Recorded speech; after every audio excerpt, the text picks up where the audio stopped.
ಮೊದಲಿಗೆ ಹೆಡ್ಲೈನ್ಸ್.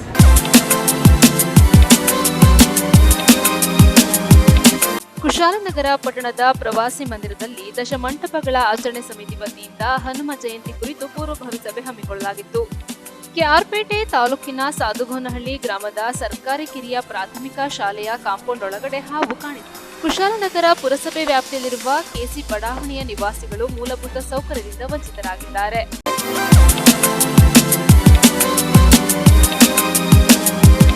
ಕುಶಾಲನಗರ ಪಟ್ಟಣದ ಪ್ರವಾಸಿ ಮಂದಿರದಲ್ಲಿ ದಶಮಂಟಪಗಳ ಆಚರಣೆ ಸಮಿತಿ ವತಿಯಿಂದ ಅದ್ದೂರಿ ಹನುಮ ಜಯಂತಿ ಕುರಿತು ಪೂರ್ವಭಾವಿ ಸಭೆ ಹಮ್ಮಿಕೊಳ್ಳಲಾಗಿತ್ತು.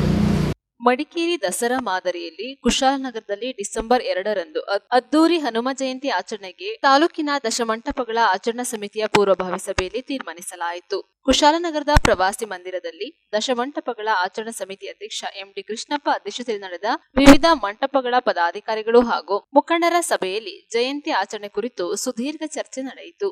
ಅಧ್ಯಕ್ಷ ಕೃಷ್ಣಪ್ಪ ಮಾತನಾಡಿ, ಮಂಟಪದ ಬೆಳಕಿನ ವ್ಯವಸ್ಥೆಗೆ ಮತ್ತು ಧ್ವನಿವರ್ಧಕಕ್ಕೆ ಯಾವುದೇ ಕಟ್ಟಡಗಳನ್ನು ಉಪಯೋಗಿಸಿಕೊಳ್ಳದೆ ಧ್ವನಿವರ್ಧಕಕ್ಕೆ ಒಂದು ವಾಹನ ಹಾಗೂ ಬೆಳಕಿನ ವ್ಯವಸ್ಥೆಗೆ ಒಂದು ಲಘು ವಾಹನ ಬಳಸಬಹುದು. ಕಲಾಕೃತಿಗಳನ್ನು ಯಾವುದೇ ಕಾರಣಕ್ಕೂ ರಸ್ತೆಯಲ್ಲಿ ನಿಲ್ಲಿಸಿ ಪ್ರದರ್ಶನ ಮಾಡುವಂತಿಲ್ಲ. ಎಲ್ಲವೂ 2 ಟ್ರ್ಯಾಕ್ಟರ್ನಲ್ಲೇ ಅಳವಡಿಸಬೇಕು. ಯಾವುದೇ ಕಾರಣಕ್ಕೂ ಜೆಸಿಬಿ, ಇಟಾಚಿ ಅಥವಾ ಮರದ ಟಿಂಬರ್ ಕ್ರೇನ್ಗಳನ್ನು ಬಳಸುವಂತಿಲ್ಲ. ಮಂಟಪಗಳಲ್ಲಿ ಅಬ್ಬರದ ಧ್ವನಿ ಬಳಕೆಯಲ್ಲಿ ಪೊಲೀಸ್ ಇಲಾಖೆಯ ನಿಯಮದಂತೆ ಇತಿಮಿತಿ ಅನುಸರಿಸತಕ್ಕದ್ದು. ಪಾಶ್ಚಾತ್ಯ ಸಂಗೀತ, ಚಿತ್ರಗೀತೆ ಹೊರತುಪಡಿಸಿ ಭಕ್ತಿ ಸಂಗೀತಕ್ಕೆ ಪ್ರಾಧಾನ್ಯತೆ ನೀಡತಕ್ಕದ್ದು. ಮಂಟಪಗಳಲ್ಲಿ ಅಪಾಯಕಾರಿ ಸಿಡಿಮದ್ದುಗಳ ಬಳಕೆ ನಿಷಿದ್ಧ. ತೀರ್ಪುಗಾರರು ಬಂದಾಗ ಪ್ರದರ್ಶನಕ್ಕೆ ಮತ್ತು ವೀಕ್ಷಣೆಗೆ ಸ್ಥಳಾವಕಾಶವನ್ನ ಸಮಿತಿ ಪದಾಧಿಕಾರಿಗಳು ವ್ಯವಸ್ಥೆ ಮಾಡಬೇಕು. ಇತರ ಮಂಟಪಗಳ ಪ್ರದರ್ಶನದ ಸಂದರ್ಭ ಪ್ರದರ್ಶನ ಮಂಟಪದ ಹಿಂದೆ ಮತ್ತು ಮುಂದೆ ಇರುವ ಮಂಟಪಗಳು ತಮ್ಮ ಧ್ವನಿವರ್ಧಕವನ್ನ ಸಂಪೂರ್ಣ ಸ್ಥಗಿತಗೊಳಿಸತಕ್ಕದ್ದು. ತಾಂತ್ರಿಕ ದೋಷದಿಂದ ಮಂಟಪ ಸ್ಥಗಿತಗೊಂಡಲ್ಲಿ ಹಿಂದಿರುವ ಮಂಟಪಗಳಿಗೆ ಸ್ಥಳಾವಕಾಶ ನೀಡಿ ಶೋಭಾಯಾತ್ರೆಯನ್ನು ಸರಾಗವಾಗಿಸತಕ್ಕದ್ದು. ಪ್ರತಿ ಮಂಟಪವು ದೇವಾಲಯದ ಆವರಣದಲ್ಲೇ ಮಂಟಪ ತಯಾರಿ ನಡೆಸಿ ಶೋಭಾಯಾತ್ರೆ ಆಗಮಿಸತಕ್ಕದ್ದು. ಪ್ರತಿ ಮಂಟಪವು ತೀರ್ಪು ನಡೆಯುವ ಸ್ಥಳದಲ್ಲಿ ಯಾವುದೇ ಮಂಟಪ ತಯಾರಿ ನಡೆಸಕೂಡದು. ತೀರ್ಪುಗಾರರ ತೀರ್ಮಾನವೇ ಅಂತಿಮವಾಗಿದ್ದು, ಮಂಟಪಗಳಲ್ಲಿ ಯಾವುದೇ ರೀತಿಯ ಲೇಸರ್ ಲೈಟ್ ಬಳಸುವಂತಿಲ್ಲ. ಧ್ವನಿವರ್ಧಕಕ್ಕೆ ಯಾವುದೇ ರೀತಿಯ ಕ್ರೈನ್ ಬಳಸುವಂತಿಲ್ಲ. ಎಲ್ಲ ಮಂಟಪಗಳು ಕಡ್ಡಾಯವಾಗಿ 12 ಬಾಕ್ಸ್ಗಳಿಂದ ಕೂಡಿದ ಧ್ವನಿವರ್ಧಕವನ್ನು ಬಳಸುವುದು.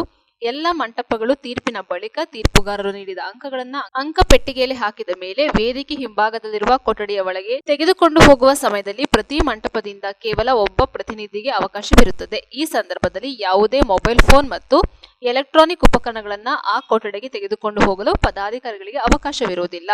ಅಂತಿಮ ತೀರ್ಪಿನ ಅಂಕಗಳ ಎಣಿಕೆ ಆದ ನಂತರ ಪ್ರತಿನಿಧಿಗಳು ಹೊರಗೆ ಹೋಗಲು ಅವಕಾಶವಿರುತ್ತದೆ. ಪ್ರತಿ ಮಂಟಪಗಳ ಸಮಿತಿ ಪದಾಧಿಕಾರಿಗಳು ಶೋಭಾಯಾತ್ರೆಯನ್ನು ಯಶಸ್ವಿಗೊಳಿಸಲು ಈ ಮೂಲಕ ಕೋರುತ್ತೇವೆ.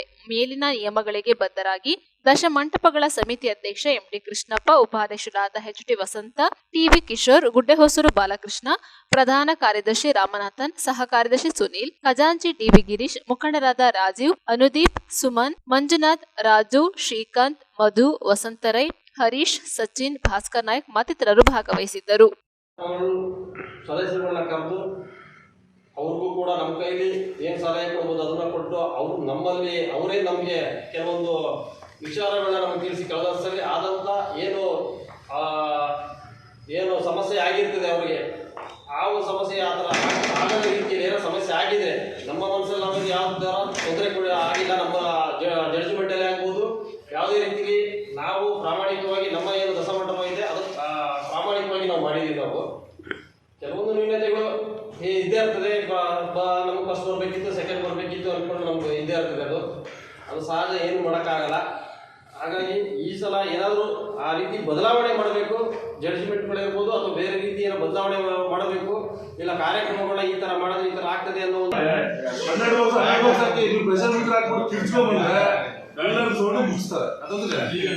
ಒಂದು ಬರೋರಿಗೆ ಬಸ್ ಮಾಡ್ಕೊಡ್ತೀವಿ ಅದನ್ನ ಮಾಡಲಿಲ್ಲ. ಅದರಿಂದ ನಮ್ಮ ಜನಗಳು ಅಲ್ಲಿಂದ ಬಂದ ಮಹಿಳೆಯರೆಲ್ಲ ತುಂಬಾ ಪ್ರಾಬ್ಲಮ್ ಆಗ್ಬಿಡ್ತು. ಅವ್ರನ್ನ ಇಲ್ಲಿಂದ ನಾವು ರಿಟರ್ನ್ ಅವ್ರ ಮನೆಗೆ ಕಳಿಸ್ತೀವಿ. ಹೋಟ್ಲು ಮಾಡ್ಕೊಡ್ತೀವಿ, ಹೋಟ್ಲ್ ಇರ್ತದೆ, ಅಲ್ಲೇ ಎಲ್ಲ ಊಟದ ವ್ಯವಸ್ಥೆ ಇರ್ತದೆ ಅಂತಲೂ ಹೇಳಿದ್ವಿ. ಅದು ಆಗಲಿಲ್ಲ. ನಾವು ಮತ್ತೆ ಮರ ಕಡಿಯೋದು ಇಲ್ಲಿಂದ ಫಾರೆಸ್ಟ್ ಅವ್ರು ಸಪೋರ್ಟ್ ಮಾಡ್ತಾರೆ. ಅವ್ರು MLA ಮೀಟಿಂಗ್ ಏನಾಯ್ತು, ಮರ ಎಲ್ಲ ಕಡಿಸ್ಕೊಡ್ತಾರೆ ಅಂದ್ರಿ. ಒಂದು ಮರನು ಫಾರೆಸ್ಟ್ ಡಿಪಾರ್ಟ್ಮೆಂಟ್ ಅವ್ರು ಕಡ್ದಿಲ್ಲ. ನಾವು ನಮ್ಮ ಸಮಿತಿಯಿಂದ ನಾವು ಕಳಿಸಿದೀವಿ. ಫಾರೆಸ್ಟ್ ಅವರು ಕಡ್ಕೊಡ್ತೀವಿ ಅಂತ ಹೇಳಿದ್ದು ನಾವು ದುಡ್ಡಾಗಿ ಕಟ್ಸ್ಕೊಂಡು ನಿಮಗೂ ಬಂದು ಹೇಳಿ ಅಣ್ಣ. ಫಾರೆಸ್ಟ್ ಅವರು ಜಸ್ಟ್ ಬಂದು ಅಲ್ಲ, ನೀವೇ ನನಗೆ ಮಾಡಿದ್ರಿ, ಜಸ್ಟ್ ಬಂದು ಅವ್ರು ನಿಂತರು ಅಷ್ಟೇ. ಕಡ್ದಿದ್ದು ನಾವು ಕೇಳಿನ ಅದಕ್ಕೆ ದುಡ್ಡು ಇನ್ವೆಸ್ಟ್ಮೆಂಟ್ ಮಾಡಿ ಕಡ್ದಿದ್ದು ನಾವು ಅವತ್ತು ಮೀಟಿಂಗ್ ಅಲ್ಲಿ ಏನ್ ಹೇಳಿದ್ರು, ನಾವೇ ಕಳಿಸ್ಕೊಡ್ತೀವಿ, ನಾವೇ ಎಲ್ಲ ಮಾಡ್ತೀವಿ, ಫಾರೆಸ್ಟ್ ಡಿಪಾರ್ಟ್ಮೆಂಟ್ಗೆ ಹೇಳಾಯ್ತು ಮಾಡ್ತಾರೆ ಅಂತ. ಅವ್ರು ಏನು ಮಾಡಲಿಲ್ಲ, ಬಂದು ನಿಂತರು. ನಮ್ಮವರೇ ಚಿಕ್ಕದೂರಿಂದ ನಮ್ಮ ಹುಡುಗರನ್ನ ಕರೆಸ್ಬಿಟ್ಟು ಫುಲ್ ಇಲ್ಲಿಂದ 6 ಗಂಟೆ ನಾವೇ ಕಳಿಸ್ಕೊಂಡು ನಮಗೆ ಹೇಳಿದ್ದು ಯಾವುದು ನೀವು ಸಪೋರ್ಟೇ ಮಾಡಲಿಲ್ಲ.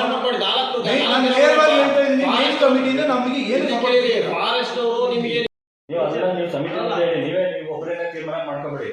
ನೀವು ಹೊಸ ಯಾವುದೋ ಟ್ಯಾಬ್ಲೋ ಬರ್ತದೆ ಅಂತ ಹೇಳಿದ್ರೆ ಆ ಟ್ಯಾಬ್ಲೋ ಸಮಿತಿ ಮುಂದೆ ನಮ್ಮ ಸಮಿತಿ ಮುಂದೆ ಹೇಳಿ, ಅದನ್ನ ಬೇಕೋ ಬೇಡ ಅಂತ ನಾವು ಹೇಳ್ತೀವಿ. ಈಗ ನೀವೇ ಸುಮ್ಮನೆ ಎಲ್ಲ ಟೀಮ್ ಕೂಡ್ಲೂರಿಂದ 3 ಬರ್ತದಂತೆ ನಮಗೆ ಬಂದಿದ್ದ ಮಾಹಿತಿ ಈಗ 3 ಅಂತ ಅವ್ನು ಹೇಳ. ಈಗ ಆ ಥರ ಬಂದರೆ ಆ ಊರವ್ರಿಗೆ ಒಂದೊಂದೇ ಏರಿಕೆ ಮಾಡಿದ್ರೆ ಇನ್ನೊಂದು 4 ಮಾಡಿದ್ರೆ ಅವ್ರು ಅಲ್ಲೇ ಮಾಡ್ಕೋಬೋದು. ಒಂದೇ ನಾವು ಕೊಟ್ಟಿರೋದ್ರಲ್ಲಿ ಒಂದಕ್ಕೆ ಮಾತ್ರ ಅವಕಾಶ ಕೊಡ್ತಾರೆ. ಅದೇ ಒಂದೇ ಏರಿಯಾದಲ್ಲಿ 2-3 ಮಾಡಕ್ ಹೋಗ್ಬೇಡಿ. ಒಂದು ಏರಿಯಾದಿಂದ ಒಂದು ಬರಲಿ ಅಷ್ಟೇ. ಅಳವಡಿಸಬೇಕು. ಯಾವುದೇ ಕಾರಣಕ್ಕೂ JCB, ಇಟಾಚಿ ಅಥವಾ ಮರದ ಟಿಂಬರ್ ಕ್ರೈನ್ಗಳನ್ನು ಬಳಸುವಂತಿಲ್ಲ. ಮಂಟಪಗಳಲ್ಲಿ ಅಬ್ಬರದ ಧ್ವನಿ ಬಳಕೆಯಲ್ಲಿ ಪೊಲೀಸ್ ಇಲಾಖೆ ನಿಯಮದಂತೆ ಇತಿಮಿತಿ ಅನುಸರತಕ್ಕದ್ದು. ಪಾಶ್ಚಾತ್ಯ ಸಂಗೀತ, ಚಿತ್ರಕಥೆ ಹೊರತುಪಡಿಸಿ ಭಕ್ತಿಗೀತೆ ಸಂಗೀತಕ್ಕೆ ಪ್ರಾತಿನಿಧ್ಯವನ್ನು ನೀಡತಕ್ಕದ್ದು. ಮಂಟಪಗಳಲ್ಲಿ ಅಪಾಯಕಾರಿ ಸಿಡಿಮದ್ದುಗಳ ಬಳಕೆ ನಿಷೇಧ. ತೀರ್ಪುಗಾರರು ಬಂದಾಗ ಪ್ರದರ್ಶನಕ್ಕೆ ಮತ್ತು ವೀಕ್ಷಣೆಗೆ ಸ್ಥಳಾವಕಾಶವನ್ನು ಸಮಿತಿ ಪದಾಧಿಕಾರಿಗಳು ವ್ಯವಸ್ಥೆ ಮಾಡಬೇಕು. ಇತರ ಮಂಟಪಗಳ ಪ್ರದರ್ಶನದ ಸಂದರ್ಭ ಪ್ರದರ್ಶನ ಮಂಟಪದ ಹಿಂದೆ ಮತ್ತು ಮುಂದೆ ಇರುವ ಮಂಟಪಗಳು ತಮ್ಮ ಧ್ವನಿವರ್ಧಕವನ್ನು ಸಂಪೂರ್ಣ ಸ್ಥಗಿತಗೊಳಿಸತಕ್ಕದ್ದು. ತಾಂತ್ರಿಕ ದೋಷದಿಂದ ಮಂಟಪ ಸ್ಥಗಿತಗೊಂಡಲ್ಲಿ ಹಿಂದಿರುವ ಮಂಟಪಗಳಿಗೆ ಸ್ಥಳಾವಕಾಶ ನೀಡಿ ಶೋಭಾಯಾತ್ರೆಯನ್ನು ಸರಾಗವಾಗಿಸತಕ್ಕದ್ದು. ಪ್ರತಿ ಮಂಟಪವು ದೇವಾಲಯದ ಆವರಣದಲ್ಲಿ ಮಂಟಪ ತಯಾರಿ ನಡೆಸಿ ಶೋಭಾಯಾತ್ರೆಗೆ ಆಗಮಿಸತಕ್ಕದ್ದು. ತೀರ್ಪು ನಡೆಯುವ ಸ್ಥಳದಲ್ಲಿ ಯಾವುದೇ ಮಂಟಪ ತಯಾರಿ ನಡೆಸತಕ್ಕದ್ದು. ತೀರ್ಪುಗಾರರ ತೀರ್ಮಾನವೇ ಅಂತಿಮವಾಗಿದ್ದು ಮಂಟಪಗಳಲ್ಲಿ ಯಾವುದೇ ರೀತಿಯ ಲೇಸರ್ ಲೈಟ್ ಬಳಸುವಂತಿಲ್ಲ. ಧ್ವನಿವರ್ಧಕಕ್ಕೆ ಯಾವುದೇ ರೀತಿಯ ಕ್ರೈನ್ ಬಳಸುವಂತಿಲ್ಲ. ಎಲ್ಲ ಮಂಟಪಗಳು ಕಡ್ಡಾಯವಾಗಿ 12 ಬಾಕ್ಸ್ಗಳಿಂದ ಕೂಡಿದ್ದು ಧ್ವನಿವರ್ಧಕವನ್ನು ಬಳಸುವುದು. ಎಲ್ಲ ಮಂಟಪಗಳು ತೀರ್ಪಿನ ಬಳಿಕ ತೀರ್ಪುಗಾರರು ನೀಡಿದ ಅಂಕಗಳನ್ನು ಅಂಕಪಟ್ಟಿಗೆಯಲ್ಲಿ ಹಾಕಿದ ಮೇಲೆ ವೇದಿಕೆ ಹಿಂಭಾಗದಲ್ಲಿರುವ ಕೊಠಡಿಯ ಒಳಗೆ ತೆಗೆದುಕೊಂಡು ಹೋಗುವ ಸಮಯದಲ್ಲಿ ಪ್ರತಿ ಮಂಟಪದಿಂದ ಒಬ್ಬ ಪ್ರತಿನಿಧಿಯಾಗಿ ಅವಕಾಶವಿರುತ್ತದೆ. ಈ ಸಂದರ್ಭದಲ್ಲಿ ಯಾವುದೇ ಮೊಬೈಲ್ ಫೋನ್ ಮತ್ತು ಎಲೆಕ್ಟ್ರಾನಿಕ್ ಉಪಕರಣಗಳನ್ನು ಆ ಕೊಠಡಿಗೆ ತೆಗೆದುಕೊಂಡು ಹೋಗಲು ಪದಾಧಿಕಾರಿಗಳಿಗೆ ಅವಕಾಶವಿರುವುದಿಲ್ಲ. ಅಂತಿಮ ತೀರ್ಪಿನ ಅಂಕಗಳ ಎಣಿಕೆಯಾದ ನಂತರ ಪ್ರತಿನಿಧಿಗಳು ಹೊರಗೆ ಹೋಗಲು ಅವಕಾಶವಿರುತ್ತದೆ. ಪ್ರತಿ ಮಂಟಪಗಳ ಸಮಿತಿ ಪದಾಧಿಕಾರಿಗಳು ಮೇಲಿನ ನಿಯಮಗಳಿಗೆ ಬದ್ಧರಾಗಿ ಶೋಭಾಯಾತ್ರೆ ಯಶಸ್ವಿಗೊಳಿಸಬೇಕಾಗಿ ಈ ಮೂಲಕ ಕೋರುತ್ತೇವೆ. ನ್ಯೂಸ್ ಸಂಗಮಕ್ಕಾಗಿ ಡಾಕ್ಟರ್ ಎಚ್.ಎಂ. ರಘುಕೋಟಿ, ಕುಶಾಲನಗರ. ಕುಶಾಲನಗರ ತಾಲೂಕಿನ ಪುರಸಭೆ ವ್ಯಾಪ್ತಿಯಲ್ಲಿರುವ ಕೆಸಿ ಬಡಾವಣೆ ನಿವಾಸಿಗಳ ಮೂಲಭೂತ ಸೌಕರ್ಯಗಳಿಲ್ಲದೆ ಆತಂಕ ಪಡುವ ಪರಿಸ್ಥಿತಿ ನಿರ್ಮಾಣವಾಗಿದೆ. ಕುಶಾಲನಗರ ತಾಲೂಕಿನ ಪುರಸಭೆ ವ್ಯಾಪ್ತಿಯಲ್ಲಿರುವ ಕೆಸಿ ಬಡಾವಣೆಯ ನಿವಾಸಿಗಳು ಆತಂಕದ ಪರಿಸ್ಥಿತಿಯಲ್ಲಿ ಬದುಕುವಂತಹ ಪರಿಸ್ಥಿತಿ ನಿರ್ಮಾಣವಾಗಿದೆ. ಬಡಾವಣೆಗೆ ಬೇಕಾಗಿರುವ ಮೂಲಭೂತ ಸೌಲಭ್ಯಗಳು ಸಿಗದೆ ವಂಚಿತರಾಗಿದ್ದಾರೆ. ಜನಪ್ರತಿನಿಧಿಗಳು ಏನು ಮಾಡುತ್ತಿದ್ದಾರೋ ಆ ಭಗವಂತನೇ ಬಲ್ಲ. ಚುನಾವಣೆ ಸಂದರ್ಭದಲ್ಲಿ ಜನಸಾಮಾನ್ಯರಿಗೆ ನೀಡಬೇಕಾಗಿರುವ ಸೌಲಭ್ಯಗಳಾದ ರಸ್ತೆ, ಚರಂಡಿ, ಕುಡಿಯುವ ನೀರು ಮುಂತಾದ ಸೌಲಭ್ಯಗಳು ನೀಡದೇ ಇರುವುದು ಅಲ್ಲಿನ ನಿವಾಸಿಗಳಲ್ಲಿ ಆತಂಕ ಸೃಷ್ಟಿ ಮಾಡಿದೆ. ಮಡಿಕೇರಿ ವಿಧಾನಸಭಾ ಕ್ಷೇತ್ರದ ಶಾಸಕರಾದ ಡಾಕ್ಟರ್ ಮಂತರ್ಗೌಡರವರು ಇತ್ತ ಗಮನ ಹರಿಸಿ ಬಡಾವಣೆಯ ಸಮಸ್ಯೆಗಳನ್ನ ಬಗೆಹರಿಸುತ್ತಾರಾ ಕಾದು ನೋಡಬೇಕಾಗಿದೆ. ಬಡಾವಣೆಯ ನಿವಾಸಿಗಳು ಚುನಾವಣೆಯ ಮುನ್ನ ರಸ್ತೆ ಸಮಸ್ಯೆಗಳನ್ನ ಸರಿಪಡಿಸುತ್ತಿದ್ದಲ್ಲಿ ಮುಂದಿನ ಪುರಸಭೆ ಚುನಾವಣೆಯನ್ನ ಬಹಿಷ್ಕಾರ ಮಾಡುವುದಾಗಿ ನಿರ್ಧರಿಸಿದ್ದಾರೆ. ನ್ಯೂಸ್ ಸಂಗಮಕ್ಕಾಗಿ ಡಾಕ್ಟರ್ ಎಚ್.ಎಂ. ರಘುಕೋಟಿ, ಕುಶಾಲನಗರ. ರಾಯಬಾಗ ತಾಲೂಕಿನ ಕುಡಚಿ ಪಟ್ಟಣದಲ್ಲಿ ಮುಜಾವರ ವೆಲ್ಫೇರ್ ಹಾಗೂ ಶೈಕ್ಷಣಿಕ ಸಮ್ಮೇಳನ ಕಾರ್ಯಕ್ರಮ ಹಮ್ಮಿಕೊಳ್ಳಲಾಗಿತ್ತು. ಕರ್ನಾಟಕ ಸರ್ಕಾರ ಲೋಕೋಪಯೋಗಿ ಇಲಾಖೆ ಸಚಿವರು ಹಾಗೂ ಬೆಳಗಾವಿ ಜಿಲ್ಲಾ ಉಸ್ತುವಾರಿ ಸಚಿವರಾದ ಶ್ರೀ ಸತೀಶಣ್ಣ ಜಾರಕಿಹೊಳಿ ಅವರು ರಾಯಬಾಗ ತಾಲೂಕಿನ ಕುಡಚಿ ಪಟ್ಟಣದಲ್ಲಿ ಮುಜಾವರ ವೆಲ್ಫೇರ್ ಹಾಗೂ ಶೈಕ್ಷಣಿಕ ಸಮಿತಿ ಕುಡಚಿ ವತಿಯಿಂದ ಆಯೋಜಿಸಿದ್ದ ಮುಜಾವರ ಸಮುದಾಯದ ಪ್ರತಿಭಾವಂತ ವಿದ್ಯಾರ್ಥಿಗಳಿಗೆ ಹಾಗೂ ಸಾಧಕರಿಗೆ ಪ್ರಶಸ್ತಿ ಪ್ರದಾನ ಸಮಾರಂಭ ಹಾಗೂ ಶೈಕ್ಷಣಿಕ ಸಮ್ಮೇಳನವನ್ನು ಉದ್ಘಾಟಿಸಿ ಮಾತನಾಡಿದರು. ಇದೇ ಸಂದರ್ಭದಲ್ಲಿ ಶಿಕ್ಷಣದ ಮಹತ್ವವನ್ನ ಮಕ್ಕಳಲ್ಲಿ ಬಿತ್ತರಿಸುವ ಮಹತ್ವವನ್ನ ಮಾಡಬೇಕು. ಸಮಾಜದ ಯುವಕರು ಜ್ಞಾನ, ಕೌಶಲ್ಯ ಮತ್ತು ನೈತಿಕ ಮೌಲ್ಯಗಳಲ್ಲಿ ಮುಂಚೂಣಿಯಲ್ಲಿರಲಿ, ಸಮಾಜದ ಪ್ರಗತಿಗೆ ದಾರಿದೀಪವಾಗಿರಲಿ ಎಂದು ಹಾರೈಸಿದರು. ಕಾರ್ಯಕ್ರಮದಲ್ಲಿ ಸಾಧಕ ವಿದ್ಯಾರ್ಥಿಗಳಿಗೆ ಗೌರವಪೂರ್ವಕವಾಗಿ ಪ್ರಶಸ್ತಿಯನ್ನ ವಿತರಿಸಿದರು. ಇದೇ ಸಂದರ್ಭದಲ್ಲಿ ಮುಖ್ಯ ಸಚೇತಕರು ಶ್ರೀ ಸಲೀಂ ಅಹಮದ್, ಮುಜಾವರ ವೆಲ್ಫೇರ್ ಹಾಗೂ ಶೈಕ್ಷಣಿಕ ಸಮಿತಿಯ ಅಧ್ಯಕ್ಷರಾದ ಸಲೀಂ ಜಿ ಮುಜಾವರ, ಕಾರ್ಯದರ್ಶಿಗಳಾದ ಜೈನುಲ್ ಅಬಾದಿನ ಮುಜಾವರ ಆಡಳಿತ ಮಂಡಳಿಯ ಸದಸ್ಯರು ಹಾಗೂ ಮುಜಾವರ ಸಮುದಾಯದ ಗಣ್ಯ ಮುಖಂಡರು ಉಪಸ್ಥಿತರಿದ್ದರು. ನ್ಯೂಸ್ ಸಂಗಮಕ್ಕಾಗಿ ವಂಶಿಹಾನಿ, ಕುಶಾಲನಗರ. ಕೆಆರ್ಪೇಟೆ ತಾಲೂಕಿನ ಸಾದ್ಗನಹಳ್ಳಿ ಗ್ರಾಮದ ಸರ್ಕಾರಿ ಕಿರಿಯ ಪ್ರಾಥಮಿಕ ಶಾಲೆಯ ಕಾಂಪೌಂಡ್ ಒಳಗಡೆ ಹಾವು ಕಾಣಿಸಿಕೊಂಡಿದೆ. ಕೆಆರ್ಪೇಟೆ ತಾಲೂಕಿನ ಸಾದುಗೋನಹಳ್ಳಿ ಗ್ರಾಮದ ಸರ್ಕಾರಿ ಕಿರಿಯ ಪ್ರಾಥಮಿಕ ಶಾಲೆಯ ಕಾಂಪೌಂಡ್ ಒಳಗಡೆ ಹಾವು ಕಾಣಿಸಿಕೊಂಡಿದೆ. ಶಾಲಾ ಶಿಕ್ಷಕರು ಶಾಲೆಯಲ್ಲಿಲ್ಲದ ಕಾರಣ ಹೋಗಲಾಗದೆ ಬಿಇಒ ಅನುಮತಿ ಪಡೆದು ಶಾಲೆಗೆ ಹೋಗಿ ಹಾವನ್ನು ಹಿಡಿದು ರಕ್ಷಿಸಲಾಯಿತು. ಶಾಲೆ ಮಕ್ಕಳಿಗೆ ಹಾವುಗಳ ಬಗ್ಗೆ ವಿವರವಾಗಿ ತಿಳಿಸಲು ಒಂದೊಳ್ಳೆ ಅವಕಾಶವಾಯಿತು. ವಿಷದ ಹಾವುಗಳು, ವಿಷವಿಲ್ಲದ ಹಾವುಗಳು ಎಂಬ ಬಗ್ಗೆ ಮಕ್ಕಳು ಕೌತುಕದಿಂದ ಕೇಳಿದ್ದು ನನಗೆ ಬಹಳ ಸಂತೋಷವಾಯಿತು. ಮಕ್ಕಳು ಮಧ್ಯಾಹ್ನದಿಂದ ಬಾತ್ರೂಮ್ಗೆ ಕೂಡ ಹೋಗದೆ ತುಂಬಾ ಕಷ್ಟಪಡುತ್ತಿದ್ದ ಸಂದರ್ಭ ಮನಸ್ಸಿಗೆ ತುಂಬಾ ನೋವಾಯಿತು. ಮುಖ್ಯ ಶಿಕ್ಷಕರಾದ ಕೃಷ್ಣಮೂರ್ತಿ ಅವರು ತುಂಬಾ ದಕ್ಷ, ಪ್ರಾಮಾಣಿಕ ಶಿಕ್ಷಕರ ಕಾಳಜಿ ಎದ್ದು ಕಾಣುತ್ತಿತ್ತು. ಗ್ರಾಮಸ್ಥರನ್ನ ಕರೆದು ಹಾವನ್ನು ಹಿಡಿಯಲು ಪ್ರಯತ್ನಿಸುತ್ತಿದ್ದರು. ನಾಗರ ಹಾವು ಎಂದು ತಪ್ಪು ತಿಳಿದಿದ್ದು ಜನರು ಭಯಪಡುತ್ತಿದ್ದರು. ಆದರೆ ಅದು ಕೆರೆ ಹಾವಾಗಿತ್ತು. ಹಾವು ಹಿಡಿಯುವುದನ್ನ ಬಿಟ್ಟಿದ್ದೇನೆ, ಆದರೆ ಸರ್ಕಾರಿ ಶಾಲೆ ಎಂಬ ಉದ್ದೇಶದಿಂದ ಹಾವು ಹಿಡಿಯಲು ಹೋಗಿದ್ದೆ. ಆದರೆ ಮುಖ್ಯ ಶಿಕ್ಷಕರು ಮತ್ತು ಗ್ರಾಮಸ್ಥರು ಮಕ್ಕಳು ಶಾಲು ಹೊದಿಸುವುದರ ಮೂಲಕ ನನ್ನನ್ನು ಹಾವು ಹಿಡಿದಿದ್ದಕ್ಕೆ ಸನ್ಮಾನಿಸಿದರು. ಮಕ್ಕಳ ಜೊತೆ ತಾಲೂಕಿನ ಇತಿಹಾಸವನ್ನು ಕೂಡ ಒಂದಷ್ಟು ತಿಳಿಸುತ್ತಾ ಸಂತೋಷಪಟ್ಟ ಕ್ಷಣ ಅವಿಸ್ಮರಣೀಯವಾಗಿತ್ತು. ನಾಗರಾವು ಇನ್ನೊಂದು ಮಂಡ್ಲದಾವಲ್ಲಿ 2 ತರ ಬರುತ್ತೆ. ಒಂದು ಕೊಳಕ್ ಮಂಡ್ಲ, ಇನ್ನೊಂದು ಉರುಮಂಡ್ಲ ಅಂತ. ಅದು ಒಂದೇ ಜಾತಿಗೆ ಸೇರುವಂಥದ್ದು. ಇನ್ನೊಂದು ಕ್ರೈಟ್ ಅಂತ ಕಪ್ಪುಗಿರುತ್ತೆ, ಮೈ ಮೇಲೆ ಬಿಳಿ ಗೀಟುಗಳು ಬರುತ್ತೆ. ಅದು ತುಂಬಾ ವಿಷಕಾರಿ. ಕ್ರೈಟ್ ಅಂತ ಈ ಕಡೆಗೆ ತಿರುಗಿ, ಇಲ್ಲೇ ತಿರುಗಿ. ಏನಿಲ್ಲ, ಕ್ರೈಟ್ ಅಂತ. ಏನು ಎದುರುಬೇಡಿ, ಭಯ ಪಡ್ಬೇಡಿ. ಇದು ಏನು ಮಾಡಲ್ಲ, ಇದು ಕಚ್ಚಿದ್ರೂ ವಿಷ ಇಲ್ಲ. ಇದು ವಿಷ ಇಲ್ಲದೆ ಇರೋ ಆವಾಗಿರೋದ್ರಿಂದ ಭಯ ಇಲ್ಲ. ಆದರೆ ನಾಗರಾವು ತುಂಬಾ ವಿಷ ಇರುತ್ತೆ. ಕ್ಯಾರೆ ಹಾವು ವಿಷ ಇಲ್ಲ. ಕ್ರೈಟ್ ಅಂತ ಬರುತ್ತೆ, ರಾತ್ರಿ ಸಂಚಾರ ಇರುತ್ತೆ. ಅದು ಕಡಂಬ ಹಾವು ಅಂತ ಕರಿತೇವೆ. ಅದು ತುಂಬಾ ವಿಷಕಾರಿ. ನಾಗರಾವು ಅಷ್ಟೇ ವಿಷಕಾರಿ. ಆಮೇಲೆ ಇದಿದೆ, ಇನ್ನೊಂದು ನಿಮಗೆ ಮಣ್ಣದಾವು ಮಚ್ಚೆ ಬರುತ್ತೆ, ನೋಡಿದ್ದೀರಾ? ಅದು ವಿಷಕಾರಿ. ಕಾಳಿಂಗ್ ಸರ್ಪ ಒಂದು ವಿಷಕಾರಿ, ಆದರೆ ನಮ್ಮ ಕಡೆ ಕಾಳಿಂಗ್ ಸರ್ಪ ಇಲ್ಲ ಅಲ್ವಾ? ಇದೆಯಾ ಕಾಳಿಂಗ್ ಸರ್ಪ ನಮ್ಮ ಕಡೆ? ಎಲ್ಲರಿಗೆ ನೋಡಿದ್ದೀರಾ? ಇಲ್ಲ.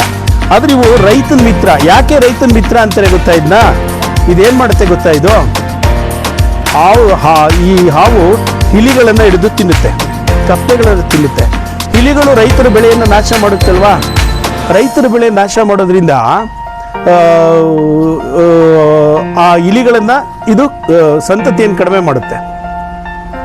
ಆದ್ರೆ ಇತ್ತೀಚೆಗೆ ಬಿಡಿ, ಈ ಫರ್ಟಿಲೈಸರ್ ಎಲ್ಲ ಹೊಡೆದು ಇಲಿಗಳ ಸಂತತಿನೂ ಕಡಿಮೆ ಆಗಿದೆ. ಹಾವುಗಳು ಕೂಡ ಬಹಳಷ್ಟು ಈಗೆಲ್ಲ ಮಳೆಗಾಲ ಆಗಿರೋದ್ರಿಂದ ಹಾವುಗಳು ಬರ್ತವೆ. ಜೊತೆಗೆ ಈಗ ಸಂತಾನಾಭಿವೃದ್ಧಿ, ಗಂಡಾವು ಹೆಣ್ಣಾವು ಮತ್ತು ಇವುಗಳು ಸಂತಾನಾಭಿವೃದ್ಧಿ ಮಾಡೋದ್ರಿಂದನೂ ಕೂಡ ಈಗ ಹಾವುಗಳು ಬರ್ತವೆ. ನಿಮ್ಮದು ಸುತ್ತ ಕಾಂಪೌಂಡ್ ಇದೆ, ಆದರೂ ಇದು ಕಾಂಪೌಂಡ್ ಬಂದ್ಬಿಟ್ಟಿದೆ. ಯಾಕೆಂದರೆ ಅಲ್ಲಿ ಮರ ಪೊದೆ ಇಲ್ವಾ? ಕಾಂಪೌಂಡ್ ಮೇಲೆ ಹತ್ತಿ ಬಂದು ನಿಮ್ಗೆ ಸೇರ್ಕೊಂಡಿದೆ. ಈ ಒಂದು ಕ್ಯಾರೆ ಹಾವು ಬಗ್ಗೆ ನೋಡಿದ್ದೀರಾ ನೀವು? ಈ ಕ್ಯಾರೆ ಹಾವನ್ನ ಇಂಗ್ಲೀಷಲ್ಲಿ ಏನಂತಾರೆ ಅಂತ ಹೇಳಿದೆ ನಾನು ನಿಮಗೆ? ರ್ಯಾಟ್ ಸ್ನೇಕ್ ಅಂತ ಹೇಳಿದ್ದೀನಿ. ಇದನ್ನು ನೀವು ಕೇಳಿದ್ರೆ ಯಾರು ಹೇಳ್ಬೋದು ರ್ಯಾಟ್ ಸ್ನೇಕ್ ಅಂತ ಅಂದ್ಬಿಟ್ಟು ನೀವು ಹೇಳಬೇಕು. ಗೊತ್ತಾಯ್ತಾ? ಇದು ಯಾವುದೇ ಕಾರಣಕ್ಕೂ ಕಚ್ಚಿದ್ರು ಸಾಯಲ್ಲ, ವಿಷ ಇಲ್ಲ. ಕಚ್ಚಿದ್ರು ವಿಷ ಇಲ್ಲ, ಏನಾಗಲ್ಲ. ಬಟ್ ಒಂಚೂರು ರಕ್ತ ಬರುತ್ತೆ, ಆದರೆ ವಾಶ್ ಮಾಡ್ಕೋಬೇಕು ಸೋಪ್ಗಳಲ್ಲಿ. ಇದು ವಿಷ ಇಲ್ಲದ ಹಾವು. ಸುಮಾರು ಇದು ಒಂದು 6 ಅಡಿ, ಒಂದು 5.5 ಅಡಿ ಇದೆ. 6 ಅಡಿಗೆ ಒಂಚೂರು ಕಡಿಮೆ ಇದೆ. 5.25 ಅಡಿ, ನಾನು 5.25 ಅಡಿ ಬರುತ್ತೆ. 6 ಅಡಿ ಹತ್ರ ಎಲ್ಲ ಬರುತ್ತೆ. ಅದು ತಪ್ಪಿಸ್ಕೊಳ್ಳೋಕ್ಕೆ ನುಲಿತಾ ಇದೆ. ಈಗ ನೀವು ಹೆಂಗೆ ಯಾರು ಹಿಡಿದ್ರೆ ಹೆಂಗೆ ಮಾಡ್ತೀರಿ? ಬಿಡು ಅನ್ನಲ್ವಾ? ಅದು ಪ್ರಾಣ ಭಯ. ಸದ್ಯ ಬಿಟ್ಟರೆ ಸಾಕು, ನಾವು ಬದುಕೊಳ್ತೀವಿ ಅಂತ. ನೋಡಿ, ಇಲ್ಲಿ ಚಾನಲ್ ಇರೋದ್ರಿಂದ ನಾವು ಚಾನಲ್ಗೆ ಬಿಡ್ಬೋದು, ಬೇಡ ಫಾರೆಸ್ಟಿಗೆ ಬಿಡೋಣ. ಇದು ಬದುಕಲಿ. ಇದು ಬದುಕಿದಷ್ಟು ನಮಗೆಲ್ಲ ಏನು ಗೊತ್ತಾ? ಹಾವುಗಳು ಬದುಕಿದಷ್ಟು ಪರಿಸರ ಚೆನ್ನಾಗಿರುತ್ತೆ. ಎಲ್ಲಿ ಒಳ್ಳೆ ಗಾಳಿ ಬೆಳಕು ಇರುತ್ತೋ, ಒಳ್ಳೆ ಆಕ್ಸಿಜನ್ ಆಮ್ಲಜನಕ ಸಿಗುತ್ತೋ, ಈ ಹಾವುಗಳು ಮತ್ತು ಪಕ್ಷಿಗಳು ಎಲ್ಲಿರ್ತಾವೋ ಅಲ್ಲಿ ಪರಿಸರ ಚೆನ್ನಾಗಿರುತ್ತೆ. ಅದಷ್ಟೇ ಅಲ್ಲ, ನಿಮ್ಗೆ ಇನ್ನೊಂದು ಗೊತ್ತಾ? ಕಲ್ಲು ಅಂತ ಇರುತ್ತೆ, ಕಲ್ಲು ಕೂಡ ಇರಬೇಕು. ಈ 3 ಕೂಡ ಪರಿಸರವನ್ನು ಸಮತೋಲನ ಕಾಪಾಡಲಿ ಬಹಳ ಪ್ರಮುಖವಾಗಿದೆ. ನೋಡಿ, ಅದು ನಾಲ್ಗೆಯನ್ನು ಚಾಚ್ತಾ ಇದೆ, ನೋಡಿದ್ರಾ? ಇದು ಇನ್ನು ಬಹುಶಃ 1 ವರ್ಷ ಅಥವಾ 1.25 ವರ್ಷ ಆಗಿರ್ಬೋದು. ನ್ಯೂಸ್ ಸಂಗಮಕ್ಕಾಗಿ ಕಾಮನಹಳ್ಳಿ ಮಂಜುನಾಥ್, ಕೆಆರ್ಪೇಟೆ. ಕೊನೆಯಲ್ಲಿ ಮತ್ತೊಮ್ಮೆ ಹೆಡ್ಲೈನ್ಸ್.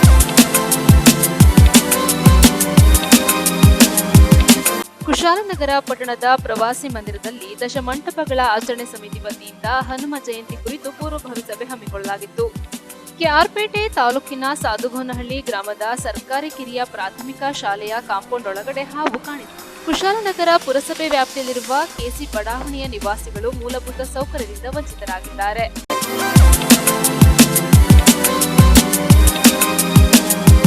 ಇಲ್ಲಿಗೆ ನ್ಯೂಸ್ ಸಂಗಮ ಮುಕ್ತಾಯವಾಯಿತು. ಸುದ್ದಿ ಮಾಹಿತಿ ಮನರಂಜನೆಗಾಗಿ ನೋಡ್ತಾ ಇರಿ ಸಂಗಮ ಟಿವಿ. ಒಂದೇ ನೋಡೊಂದಿಗೆ ಮಂಜು ಬಿಆರ್ ಬೈಕುಪ್ಪ.